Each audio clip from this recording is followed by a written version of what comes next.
You ready for some quick communication tips? Because that's what's been on my heart today. I just keep thinking about how important it is how we say things, probably even more than what we say. And thought I would challenge you a little bit with a question first. You ready?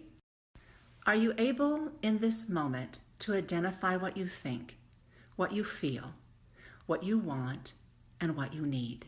Right now, could you do it? Because even before we open our mouth, we need to know that.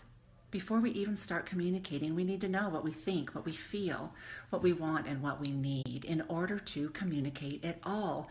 Because when we communicate, we want to be doing that from the first person. That usually means starting with the word I. And most often, and I would say if you can, never start with the word you unless you are affirming another. You really need to stay centered and in the first person when you open your mouth.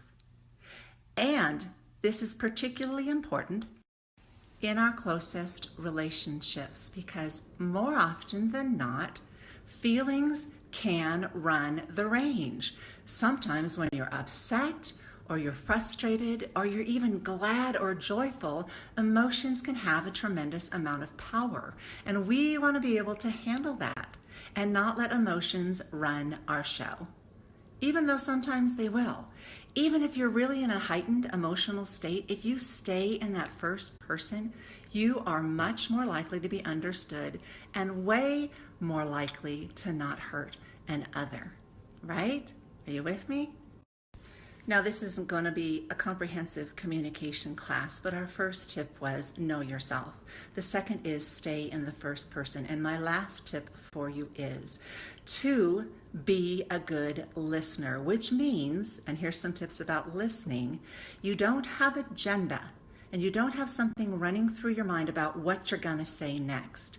You're actually listening to hear without agenda and staying centered in yourself in such a way that you're actually tuned in to an other, right? That's probably the hardest thing for people is listening.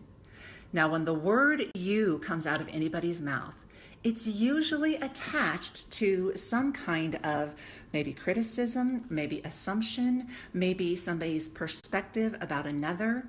And what happens to the receiver, they'll start to put their guard up. That's why you want to stay in the first person, because when you go you, someone goes, uh-oh, somebody's talking about me, I better beware, okay?